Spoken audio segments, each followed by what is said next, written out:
भूखे प्यासे खड़े हैं, हमारे को कोई मतलब रिस्पॉन्स नहीं आ रहा है, ना ही हमको अंदर जाने दे रहे, ना ही बाहर आ रही है प्रिंसिपल। ये हम्बल रिक्वेस्ट है कि आप इस वीडियो को वायरल करें, जहां तक जा सकते हैं प्राइम मिनिस्टर तक पहुंचाइए, मुख्यमंत्री तक पहुंचाइए प्लीज। मैडम यहाँ पे क्या चल रहा है और ये क्यों हो रहा है? सर यहाँ पर क्लासेस तो चली नहीं है, ऑफलाइन हमेशा ऑनलाइन चली।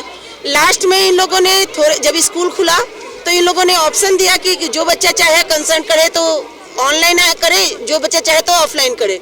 लेकिन अब जब एग्जाम चलने का हुआ तो लास्ट में प्रैक्टिकल के लिए 4 डे बुलाया गया और अंदर कोई फैसिलिटी नहीं दी गई ऐसा कि जिससे कि हम सेटिस्फाइड हो पाए कि हेलो। आज हम यहाँ पर सोफिया स्कूल घाट गेट खड़े हुए हैं। आज से 9th 11th के एग्जाम शुरू हुए हैं।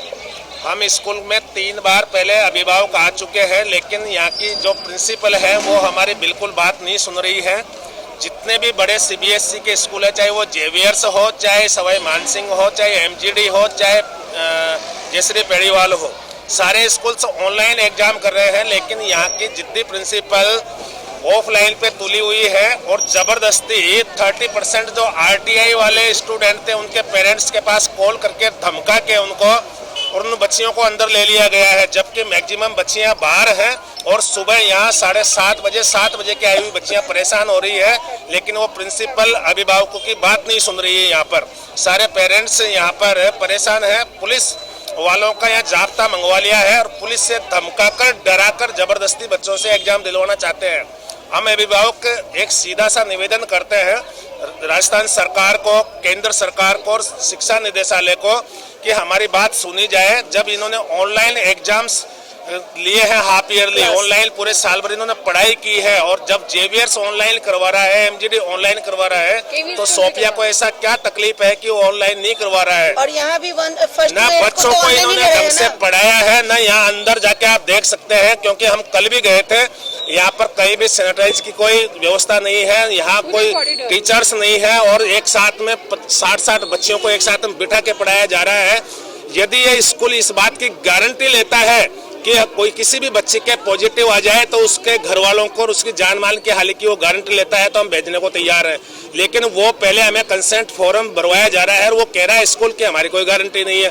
तो हम पेरेंट्स एज ए पेरेंट्स हम अपनी बच्चियों की जान कैसे जोखिम में डालें? सबसे बड़ा सवाल है कि ये जिद्दी रवैया और ये सिर्फ फीस लेने के फीस का तालिबानी ये हुक्म है इनका। इन्होंने कहा कि 5 तारीख से पहले सारी फीस जमा कराओ, अन्यथा हम एग्जाम नहीं देने देंगे। जबकि सुप्रीम कोर्ट अंतरिम आदेश में, दैट इज नॉट अंतिम, इट इज ओनली अंतरिम ऑर्डर में साफ कहा है कि स्कूल न बच्चों को निकाल सकता है, न एग्जाम देने से रोक सकता है, न फेल कर सकता है, न किसी का टीसी ले सकता है, न धमका सकता है। उन सारे सुप्रीम कोर्ट के आदेशों को ये खिलाफ जा रहा है स्कूल। इसके खिलाफ हमें न्याय मिलना चाहिए, ये हमारा सीधा सा निवेदन है। मैं रघुवीर सिंह चौहान बोल रहा हूँ। और 22 से 26 तक यहाँ प्रैक्टिकल कंडक्ट किया गया था 11th क्लास के बच्चों का, चाहे वो बायो साइंस हो चाहे मैथ साइंस हो। उसमें कहीं पे भी कोई ऐसा हम लोग स्कूल पे ट्रस्ट करके अपने अपने बच्चों को भेजे, लेकिन यहाँ कोई ऐसा प्रिकॉशन नहीं लिया गया कि हम सेटिस्फाइड हो कि हमारे बच्चे सेफ हैं। ना कहीं सैनिटाइजर था, जो हम लोग इन लोगों को प्रैक्टिकल में इंस्ट्रूमेंट यूज किया गया, वो सारी चीजें सभी बच्चे वही चीज छू रहे हैं। टीचर जो करवा रही थी प्रैक्टिकल वो बिना मास्क के करवा रही थी। मैं बच्चों को लेने आती थी अपनी बच्ची को, तो चर्च के आगे के गेट के पास कोई एक टीचर खड़ी होकर अनाउंस करती थी डिस्टेंस करो। बाकी यहाँ कोई टीचर नहीं होती थी। और कल से जब पुलिस वाले आ गए हैं तो पूरी टीचर यहाँ गेट तक रहती है। तो ये सारा झूठा रवैया दिखाया जाता है। सुबह बच्चों को जबरदस्ती डरा धमका कर जो फ्री पढ़ने वाले 30% आरटीआई के तहत उन बच्चों को अंदर ले लिया गया और पुलिस भी उन्हीं लोग का साथ दे रही है। हम लोग कुछ नहीं सुन रहे। आप सबसे बड़ी ताजुब की बात है कि राइट्स ऑफ इंडियन कॉन्स्टिट्यूशन, भारतीय संविधान में फंडामेंटल राइट्स है हम सब के लिए। उस संविधान को ताक में रखकर पुलिस एक तरफा रवैया अपना रही है। हमारी बात भी सर हम लोग यहाँ 3-3.5 घंटे रहे हैं, कोई फर्क नहीं पड़ा है। आज भी हम लोग सुबह के 7 बजे से हैं और पुलिस तो पूरी साथ स्कूल का दे रही है, पब्लिक का कुछ भी नहीं दे रही। तो फिर पुलिस किस लिए बनती है? केवल प्रशासन के लिए। मीडिया के माध्यम से ये बताना चाहता हूँ सरकार को और प्रशासन को कि हम पिछले 7 दिन से एक समूह में आके, अभिभावक संघ समूह में आके प्रिंसिपल से मिलना चाह रहा था, मैनेजमेंट से मिलना चाह रहा था, लेकिन इन्होंने हमारे को डिनाई कर दिया कि हम नहीं मिलेंगे।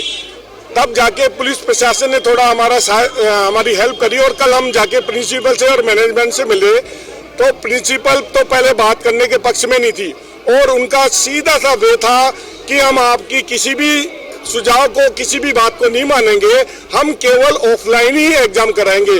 ऑफलाइन एग्जाम के पीछे जो हमारे को मकसद एक पता चला वो ये था कि ये बच्चों को ऑफलाइन बुलवाकर एग्जाम दिलवाकर उन पे फीस का प्रेशराइज करें और फीस वसूलें, मनमानी जो फीस वसूल करने का इनका हुआ है।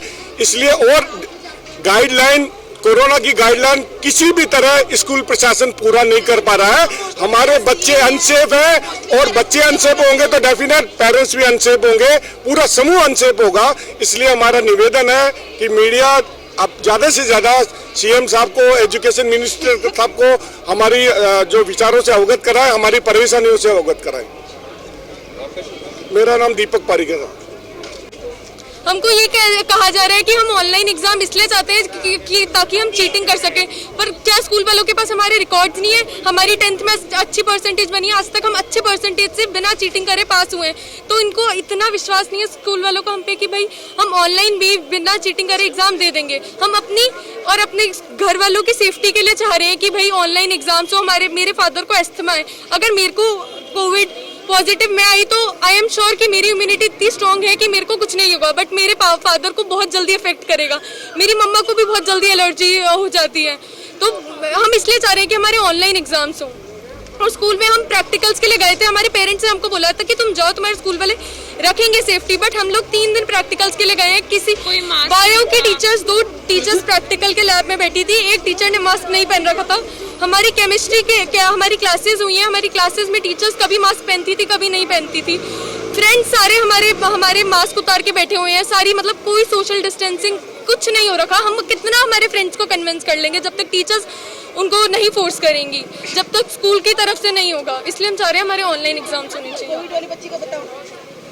एक बच्ची की तबीयत बहुत खराब थी तो उसका फोन आया था मैम के पास, तो मैम बड़ी कैजुअली आके बोलती है हमें कि एक बच्ची है जो अपना टेस्ट करवाने वाली है कोविड का, और हमें जाके बोलती है, ना कि प्रिंसिपल को जाके बोले कि भैया एक बच्ची की तबीयत खराब है। और वो जब बच्ची का कॉल आता है प्रिंसिपल के पास तो वो ऐसे कहती है कि कोई बात नहीं, जब सही हो तभी आ जाना। बिल्कुल नहीं होती है, मतलब सारे मास्क सैनिटाइजर्स तो कहीं नहीं रखे जाते हैं। और अब आप बताओ, यहाँ चर्च तक टीचर्स रहती हैं कि हाँ एक हैंड डिस्टेंस से आप खड़े रहो, यहाँ से आदि सब स्प्लिट हो जाते हैं और सब एकदम कोई सोशल डिस्टेंसिंग का सब हो जाता है खत्म। बनी park heart and ECP general hospital US FDA व अमेरिकन हार्ट एसोसिएशन द्वारा अनुमोदित राजस्थान का प्रथम अंतर्राष्ट्रीय मापदंडों के अनुसार हार्ट अटैक के मरीजों का बिना सर्जरी, बिना भर्ती किए ECP द्वारा अत्याधुनिक इलाज।